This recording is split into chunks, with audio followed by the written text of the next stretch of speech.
I've made quite a few types of bread on this channel, but I think it's time we went into something a little bit more advanced. So for today's episode, we're going to look at making some bagels. Our ingredients are a tablespoon of honey, 2 teaspoons of salt, a tablespoon of instant yeast, 1.5 cups of water that is warm, and 4 cups of flour. First, we'll get our mixing bowl, and then we'll add our water and our yeast. Now, if you just have regular yeast, you can let this thing proof for 5 minutes or whatever you want to do. But we have instant yeast, so we can move forward. Let's add in our honey, and then we'll give it a little bit of a mix. Now, this is kind of your last time to check if your yeast is good, so if you're in doubt, just wait a couple minutes. Either way, we're moving on. So we'll add in our flour and our salt and let the kneading process begin. It's really a lot easier when you do this, when you do it all in the bowl rather than on the counter, because it holds everything nice and together. And we'll just kind of roll it around with our hands, mixing it up nice and thoroughly. And every now and then you're going to need to stop and pull it off your fingers, just because it's super duper sticky at this stage. But within a couple of minutes it'll start holding together pretty well. And then we can take it out of the bowl and put it down on the desk. But first we're going to put down a bunch of flour so it doesn't stick to it. The dough is a little sticky at this stage, so a little bit of flour goes a long way to preventing it from sticking to the table or your hands. And you just keep kneading it away, and if it's a little bit sticky, just put more flour down. Like, you really don't want it to stick. And just take your time kneading it. We're going to knead this thing for about 5 minutes. 5 minutes will go by pretty quick when you accelerate the speed of the camera. But even in real life, it went by pretty quick. It's not too bad. And just make sure you add flour when you have to.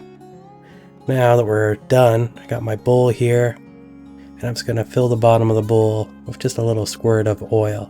This will prevent the dough from sticking to it. So now I'm going to grab my dough, peel it off the counter, which it still was sticking.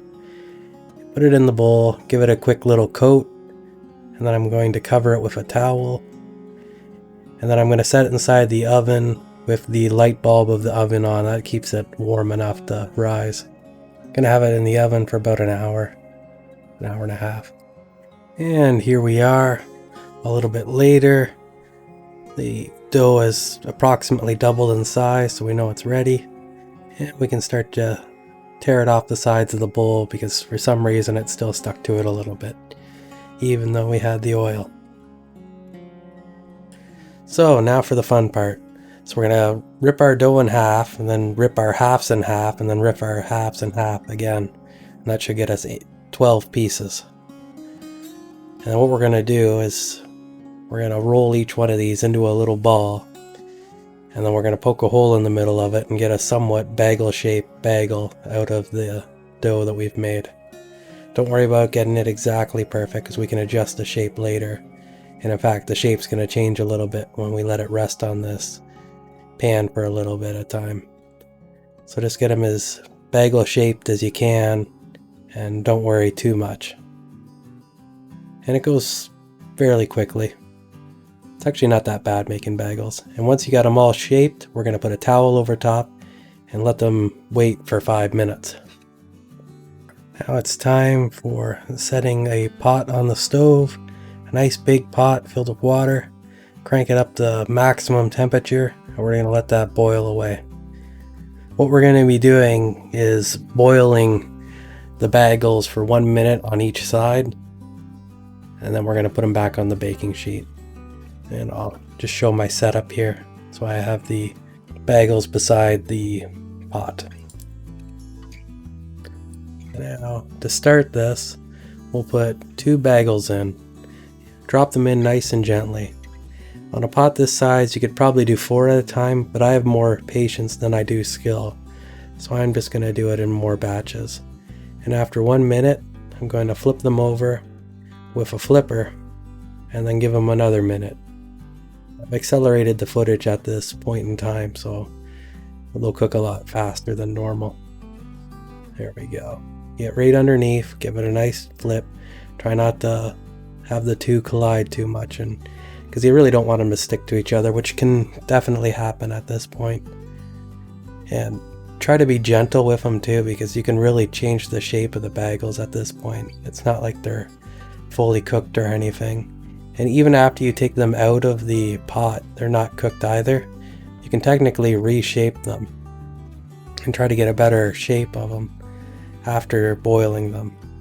So that's something to be aware of if you want to have the best looking bagels on the block.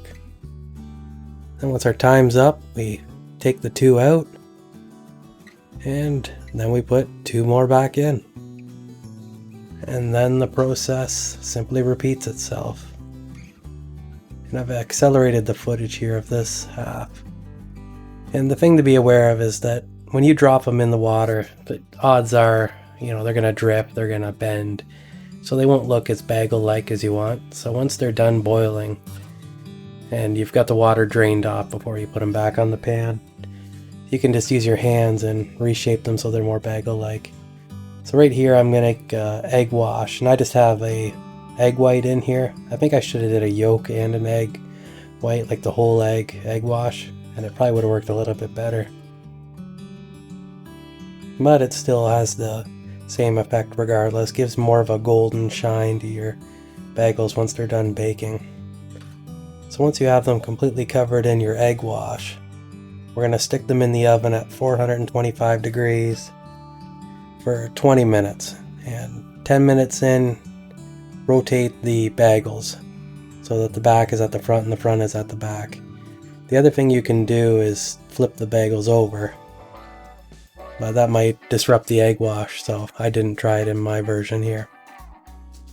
I'll probably try that in my next attempt at making bagels, when I make more flavorful ones with raisins and whatnot. I thought they turned out pretty good. They taste better than they look, and they taste even better with a little bit of cream cheese on them. Let me know in the comments below how you eat your bagels. Anyway, that's the end of this one, so till next time, stay awesome. Oh, and if you like this content, feel free to like and subscribe.